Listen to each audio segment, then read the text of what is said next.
Assalamualaikum warahmatullahi wabarakatuh, teman-teman sekalian dimanapun Anda berada. Kali ini kita akan belajar tentang MATCAD ya. MATCAD itu dalam simbol icon di layar monitor kita adalah bentuk huruf M seperti ini. Kemudian ada tulisan PTC Math Prime 8. Jadi ini PTC versi 8. Sekarang masuk saja kita ke programnya. Kita klik 2 kali, akan muncul di layar monitor seperti ini ya, sementara menunggu ke layar utama. Jadi MATCAD ini adalah MATCAD tahun 2022 ya. Jadi ini adalah edisi terbaru di tahun 2022 ya. Kita saksikan ini layar monitornya. Nah, layar utamanya seperti ini. Jadi perlu kita jelaskan terlebih dahulu sebelum kita mempelajari tentang fungsi-fungsi. Maka di sini kita lihat pada bagian atas ini ada Math, kemudian ada menu input, output, kemudian ada function, kemudian ada matrix, garis miring tables ya, ini untuk buat matriks dan tabel. Kemudian ada plots. Plot ini biasa dibuat untuk membuat grafik ya. Kemudian ada math formatting, kemudian ada text formatting, kemudian ada calculation dan dokumen serta resource. Nah, kita mulai dari sebelah kanan ya. Pada bagian resource itu ada beberapa menu, ada get help in PTC MATCAD, kemudian ada connect to PTC MATCAD community, kemudian ada technical support dan learning ya. Nah, di sini kalau kita ada kendala dalam hal MATCAD ini, maka kita bisa lihat di daerah sini ya. Di daerah get help ini ada tutorial yang bisa kita pelajari. Baik, selanjutnya kita ke bagian dokumen. Nah, di bagian dokumen itu adalah bagian yang terpenting ya pada lembaran kerja. Nah, di sini untuk tampilan pertama itu terlihat ada grid-gridnya seperti ini dia, ada kotak-kotak. Nah, di sini kita bisa memunculkan grid, bisa menghilangkan ya. Bisa juga kita memberikan frame-nya atau memberikan bingkainya. Jadi kalau kita ingin memberikan frame, maka di sini pada bagian dokumen ini ada show frame. Show frame ini kalau kita klik di sini, maka akan muncul frame-nya seperti ini ya. Nah, seperti ini. Jadi untuk tampilan pertama persis sama seperti pada tampilan di Word. Jadi kalau kita ingin ke halaman berikutnya, tinggal kita enter saja di sini. Ini kita enter, akan timbul halaman berikutnya seperti ini. Nah, baik. Kemudian di dokumen ini tadi ada show frame. Ini kalau mau menghilangkan show frame-nya atau bingkai ini kita tinggal tekan ini aja ya. Jadi untuk menghilangkan dan menampilkan kita tekan ini. Selanjutnya di sini untuk menghilangkan grid. Nah, jadi sini gridnya kelihatan kalau kita tekan show grid. Sekali ini gridnya akan hilang. Nah, tapi kalau ingin kita tampilkan kembali, ya tinggal kita klik di sini akan muncul kembali dia grid-gridnya. Kemudian ukuran grid ya, ini grid size. Ini yang punya kita adalah standar. Nah, di sini juga ada dua, ada standar dan ada fine. Kalau fine itu gridnya akan lebih halus lagi. Jadi kalau pada bagian ini kita tekan fine, maka gridnya halus seperti ini. Nah, begitu. Kemudian pada bagian bawah ini juga ada show mayor grid. Jadi kalau kita ingin memunculkan gridnya besar-besar, ini kita tekan di sini di show major grid lines. Nah, seperti ini. Tapi ini kita bisa pakai yang halus ya, dan bisa juga yang agak besar kotaknya. Jadi di grid size ini kita pilih, kalau ingin lebih besar kita pilih yang standar.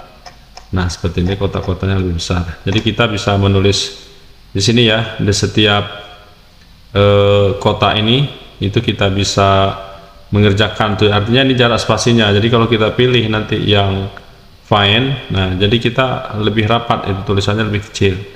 Jadi bagusnya kita bermain di standar ya. Nah, kalau kita pilih di show yang mayornya ini adalah untuk menampilkan nih setiap 5 kotak ada tampil satu garis yang agak tebal ya, persis seperti di kertas milimeter. Nah, kita sukanya bekerja seperti ini ya. Tapi itu tergantung selera, apakah kita ingin menyembunyikan gridnya seperti ini, menyembunyikan frame-nya atau tidak, itu tergantung kepada keinginan masing-masing, kenyamanan masing-masing. Nah, kemudian di sini juga ada ukuran kertas ya. Di sini ada letter. Ini bisa kita pilih apakah pakai kertas legal. Nah, biasanya kita bekerja pakai A4 ya, jadi kita pilih saja nih A4 seperti ini ya. Kemudian orientasinya apakah pilih portrait atau landscape. Jadi kalau kita pilih landscape, ini akan bentuk memanjang seperti ini. Nah, pada bagian bawah juga bisa kita kecilkan ya, ini kita kecilkan layarnya ini biar nampak semuanya. Nah, tadi kita pilih orientasinya adalah portrait, jadi kembali saja ke portrait seperti ini. Nah, besar kecilnya layar itu tergantung pada keinginan masing-masing lah, gimana nyamannya ya. Baik, selanjutnya di sini di bagian sebelah kiri ada text block. Text block ini adalah untuk membuat tulisan ya, untuk membuat tag. Nah, jadi kalau kita tekan ini text block itu, ini akan memanjang seperti ini ke kanan. Jadi kalau kita buat di sini belajar, misalnya belajar pemula untuk MATCAD misalnya. Nah, seperti ini. Nah, ini ada dua pilihan. Jadi kalau kita padai, kita pindahkan aja ke kursornya ke bagian bawah. Nah, seperti ini. Kemudian ada tag box. Nah, tag box ini tidak seperti MATCAD. Jadi kalau kita tekan pada bagian tag box, kemudian kita munculkan di layar seperti ini. Jadi MATCAD itu kotaknya kecil ya. Nah, ini belajar pemula untuk MATCAD tahun misalnya 2022. Nah, jadi ini bisa kita kecilkan, juga bisa kita geser-geser ya. Ini ada pada bagian kanan ini bisa kita perlebar gini. Jadi kalau ada beberapa kalimat yang kita buat, beberapa baris, ini tinggal kita enter saja.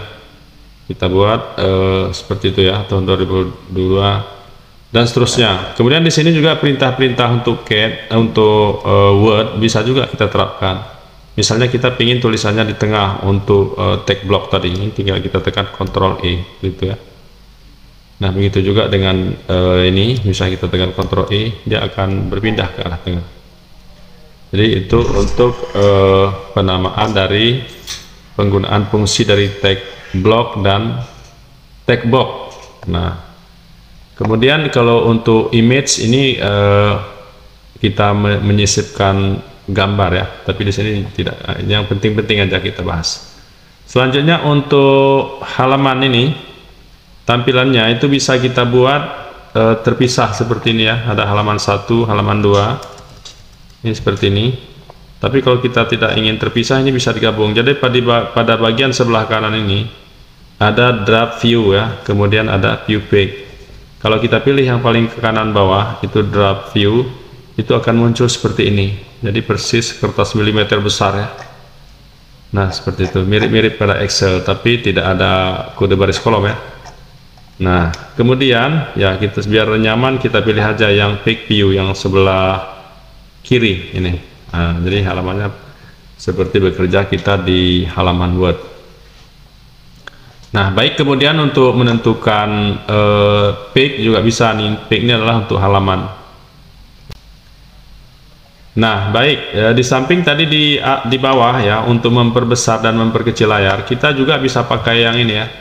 Jadi kalau kita ini pada bagian page dan wrap ini, kalau kita geser ke kiri, ini memperkecil layar monitor tampilannya, ke kanan ini memperbesar tampilan ya. Nah, jadi ini bisa sampai 352% pembesarannya. Jadi ini sesuaikan aja dengan kebutuhan kita. Nah, seperti ini. Nah, jadi kita pakai misalnya di sini sekitar 110% misalnya, biar kelihatan jelas, boleh. Kemudian bisa juga kita tampilkan header footernya ya. Jadi di sini tadi di dokumen ini juga sudah disiapkan. Ini boleh pilih header, boleh isi footer, sama seperti pada Word. Begitu juga dengan page numbernya. Nah, page number juga bisa kita munculkan ya, seperti ini. Misalnya halaman sekian dari sekian, kita pilih misalnya salah satu nih page. Nah, ini setelah muncul header, kemudian kita pilih di sini page numbernya, page of berapa gitu. Nah, seperti ini. Jadi halaman 1 dari satu halaman. Jadi kalau ini kita enter, nanti di bawah itu akan muncul sendiri ya. Sorry, masuk dulu kemari. Nah, ini kita enter. Nah, jadi muncul halaman seperti ini, halaman 2 dari 2 ya, 2 halaman. Di bagian atas ini ada menu save, ini untuk menyimpan dokumen. Kalau ini open untuk menyimpan dokumen. Kemudian di bulatan M ini juga kalau kita klik, di sini akan muncul seperti ini. Ini muncul new ya, open document, save as, print. Ini sama seperti perintah di program lain. Misalnya untuk kita buat dokumen baru, ini kita klik di sini new ya, new dokumen. Nah, akan muncul sheet seperti ini. Jadi ada sheet 1, ada sheet 2. Jadi kalau kita bekerja misalnya di 3 sheet yang berbeda, ini kita pilih lagi dari M ini, kita tekan, kemudian kita ambil new dokumen. Nah, jadi kita bisa berpindah antara satu dokumen ke dokumen lain ya, dengan cepat ya, sama seperti sheet pada Excel. Nah, seperti itu. Selanjutnya kita akan menjelaskan tentang math ya, math. Math di sini ada beberapa ya, beberapa simbol yang ada di sini. Ada yang penting-penting untuk perhitungan biasanya seperti ini ya. Ini kita munculkan, nih ada operator. Dimunculkan operator ini terdiri dari simbol-simbol di penggunaan akar ya dan lain-lain. Di sini perintah matematika secara huruf besar, lebih besar, lebih kecil dan terusnya juga disiapkan di sini. Kemudian untuk simbol juga ini disiapkan ya. Ini simbol dari lowercase, uppercase huruf kecil nih, huruf Yunani kecil, kemudian huruf Yunani besar, kemudian math simbol, simbol matematik, monetary simbol, simbol keuangan, dan seterusnya nih disiapkan. Kemudian untuk pemrograman, bahasa pemrograman yang menggunakan if ya, di sini ada also if, while, if, for, else, break, else if, continue, return, try. Nah, jadi yang terbiasa dengan bahasa pemrograman ini udah nggak asing lagi ya. Kemudian juga disiapkan di sini ada konstanta. Konstanta misalnya ada P ya, kemudian ada E, epsilon, ada tak hingga, kemudian ada secara fisik ada C, ada EC, dan seterusnya. Nah, seperti itu. Kemudian juga di sini ada label ya. Label ini terdiri dari variabel, unit, konstan, fungsinya ya akan kita jelaskan nanti ketika kita mengoperasikan fungsi-fungsi ini di dalam pembelajaran ya. Baik, nah untuk layar monitor dan menu-menu itu kita pakai di sini. Kemudian nanti akan kita lanjutkan dengan video berikutnya. Nah, demikian. Terima kasih atas perhatiannya.